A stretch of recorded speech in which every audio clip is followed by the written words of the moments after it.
नमस्कार, स्वागत आहे तुमचे आमच्या चॅनेलमध्ये। आवाज महामुंबईचा, शोध बातमीचा, कौल मनाचा।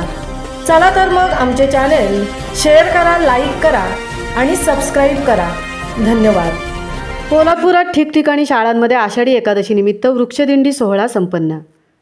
रयत शिक्षण संस्थेचे विद्यामंदिर पोलादपूर येथे आषाढी एकादशीचे औचित्य साधून वृक्षदिंडी सोहळ्याचे आयोजन करण्यात आले।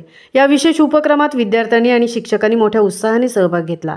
या कार्यक्रमात विद्यार्थ्यांनी वारी परंपरेचे दर्शन घडवत वृक्षारोपणाच्या महत्त्वावर भर दिला। पालखीसोबत वृक्षांची रोपं हातात घेऊन विद्यार्थ्यांनी झाडे लावा, झाडे जगवा असा गजर करत परिसरात पर्यावरण जनजागृती केली। दिंडीच्या माध्यमातून पर्यावरण रक्षणाचा संदेश देण्यात आला। कार्यक्रमासाठी प्रमुख पाहुणे विद्यालयाचे चेअरमन तथा जनरल बॉडी सदस्य निवासभाई शेठ व ॲडव्होकेट सचिन गायकवाड, प्राचार्य रवींद्र साळुंके उपस्थित होते। प्रमुख पाहुण्यांच्या हस्ते वृक्षारोपण करून कार्यक्रमाची सुंदर सुरुवात झाली। यावेळी शाळेचे मुख्याध्यापक, शिक्षकवृंद, पालक आणि स्थानिक ग्रामस्थ मोठ्या संख्येने उपस्थित होते। विद्यार्थ्यांनी सादर केलेल्या गीत, घोषवाक्य व पारंपरिक पोशाखातून वारीची सांस्कृतिक छटा अनुभवायला मिळाली। यासह पळचिल केंद्रातही आषाढी दिंडीवारी सोहळा संपन्न झाला।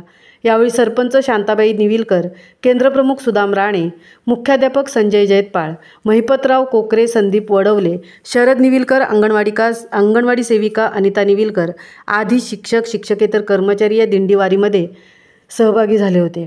तालुक्यात आज ठिकठिकाणी पारंपरिक पद्धतीने शाळा, कॉलेज, महाविद्यालय येथे पारंपरिक वेशभूषा, केशभूषा विद्यार्थ्यांनी साकारून दिंडीवारी सोहळ्याचा आनंद द्विगुणित केल्याचे पाहायला मिळाले। या उपक्रमातून विद्यार्थ्यांमध्ये पर्यावरणाविषयी जागरूकताही निर्माण झाली असून त्यांनी पुढील काळात वृक्षांचे संवर्धन आणि जतन करण्याचा संकल्प केला। आवाज महामुंबईचा चॅनेलसाठी धनराज गोपाळसह तृप्ती भोईर, पोलादपूर।